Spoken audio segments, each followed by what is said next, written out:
So I've had every Versa that's ever been released since the Versa 1. It was actually the first video I produced on my channel, and the Fitbit Versa 3 has come a long way, and Fitbit has directly addressed some of the issues people had with the Versa 2 in the Versa 3.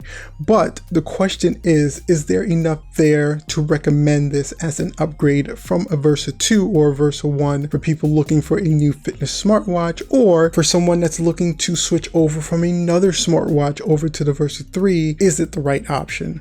I'm going to try to cover as much of that as I can in this video. So let's get started. So let's start off with the design itself. The overall design of the Versa 3 is not much of a departure from the Versa 2. You're still pretty much getting the same exact design. It's the same aluminum body with a slightly larger display. This time you're getting a 1.58 inch AMOLED display, 336 by 336 versus a 1.4 AMOLED display on the Versa 2 that was 300 by 300. So the watch itself is light. Versas are normally always light, but it's not super light. I hate watches that feel like there's nothing at all on your wrist. I need just a little bit of weight, and I think the Versa 3 does a good job of making it feel like a light workout compact watch, but still offering you a little bit of weight just to make it feel like a more premium device that's sitting on your wrist. Now, one of the things I do want to preface is that keep in mind that old Fitbit Versa bands won't work on the Fitbit Versa 3. The Fitbit Versa 3 uses a new infinity band system that's kind of a more interchangeable band, but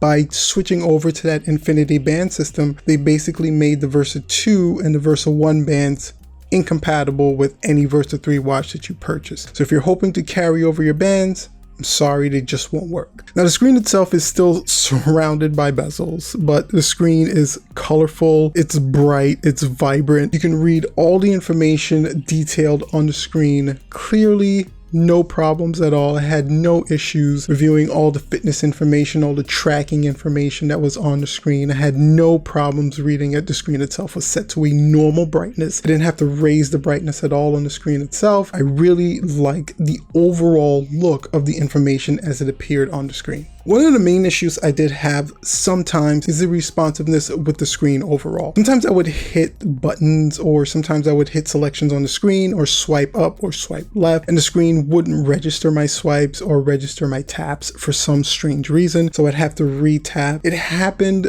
often enough for me to mention it within this review, but it wasn't so much that it became an issue. It happened every now and then. I have really big fingers, so I attribute it to that. Sometimes I can mistouch. I can be touching too much of the screen. It can be freaking it out, but it did occur sometimes for me. And also depending on what applications you open from time to time, sometimes I realized some of the applications did load a little bit slower than I was used to on other fitness watches. I don't know if that was in turn of it just calculating or tabulating all the information within those fitness apps, because those fitness apps offer so much information. I can see it slowing down because it's trying to gather all the information it gathers from you. But again, sometimes the application just did load a little bit slowly.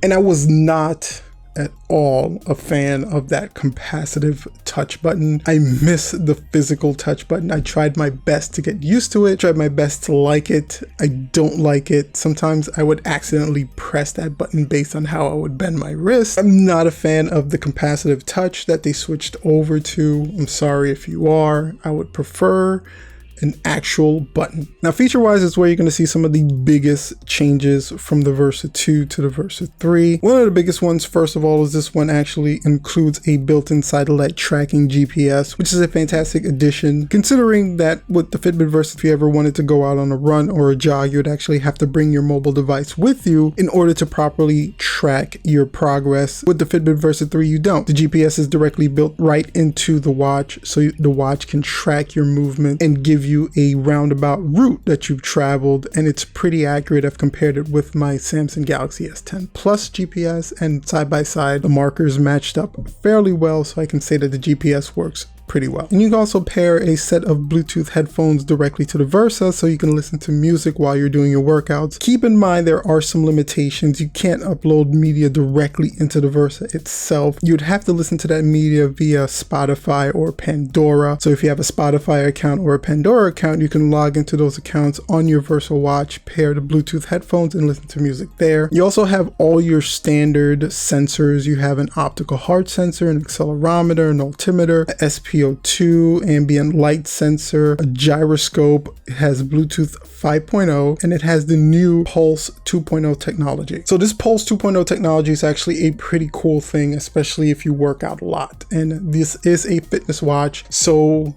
one of the best features for it is fitness oriented. That makes perfect sense. So the Pulse 2.0 technology, what it does is it gives you notifications based on your workout. So if you're doing a cardio workout, a weight workout, jog, or anything of that nature, it gives you where your levels are. So basically when you're working out, you can actually see where your activity levels are, whether you're in a cardio zone, whether you're in a fat burning zone, whether you're over your zone, whether you're under your zone. It basically gives you an accurate way to track how much you should push yourself or how much you should kind of reel back if you're actually going too hard. This feedback is actually very valuable, and it's almost like a coach that's coaching you to push yourself just a little bit harder to get into this certain zone, or a coach telling you you're going too hard, you're going to burn yourself out, try to reel it back a little bit. So I really do like this Pulse 2.0 technology. I've used it a lot in my weight workouts and my jogs, and it does come in handy and it works extremely well. And of course, this being a Fitbit, it tracks a ton of different exercises. It tracks over 20 plus different exercises. You're looking at jogging, swimming, biking, cardio, weightlifting. You have the ability to stop and resume your exercises, and it gives you a ton of different information once the exercise is complete, how many calories you've burned, how long you were in a calorie burning zone, how long you're in a fat burning zone. This watch just gives you a ton of different fitness information that you can use for whatever purpose you're going to use all this information for. Now, syncing up with the Fitbit application gives you a full breakdown of your daily activities, your heart rates, the steps you've taken, the calories you've burned. There's just a ton of useful information in here. It even tracks your sleep. So it does have a dedicated sleep tracking application that gives you a ton of information over a 30-day average. It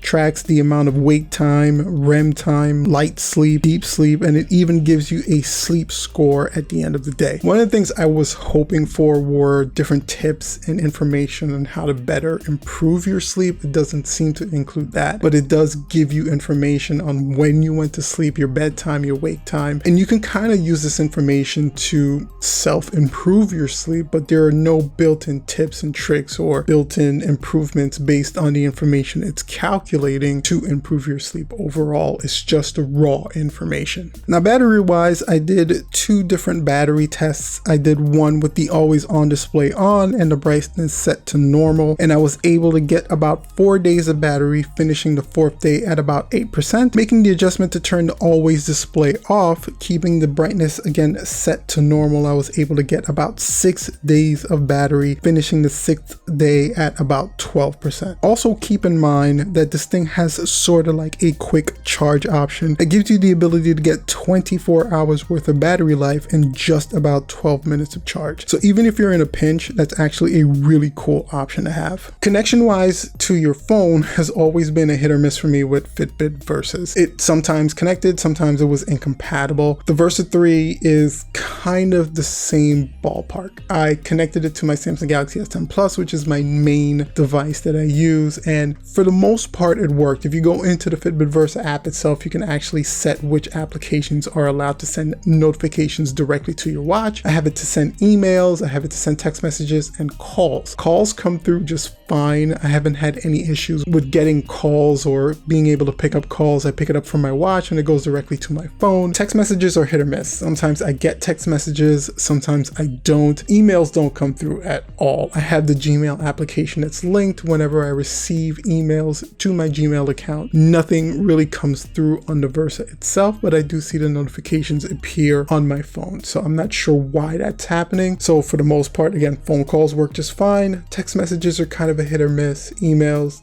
nada. And another change is that this year you're able to use both Amazon Alexa and the Google Assistant directly via the Fitbit Versa 3 itself, which was the only real Google integration I saw within the Versa, stemming from the Google purchase of Fitbit that happened last year. I'm assuming maybe in the Versa 4 you're going to see more Google integration, but there wasn't a whole lot of Googliness in this Versa, for better or worse. So my overall impressions of the Fitbit Versa is it's a good but not perfect smartwatch. It has some of its downturns, like the slight hiccups with the screen, the capacitive touch button, which I hate, not being able to load in your songs, but you still have that built-in GPS, and overall improved with the sensors and the tracking, great battery life. You get a ton of different fitness information, the new Pulse 2.0 technology that really acts as that coach that's pushing you in your workouts. The Fitbit Versa is definitely an upgrade from the Versa 2, and an overall pretty good smart fitness watch for someone who's looking for one that's not an Apple Watch or a Samsung watch. This is a pretty good option. And at $229, it's a pretty good compelling price for just about anyone that's looking for a smartwatch in general. So do you currently own a Fitbit Versa watch? Are you looking to upgrade to the Versa 3? I want to hear about it. Comment in the comment section down below the video. And while you're down there,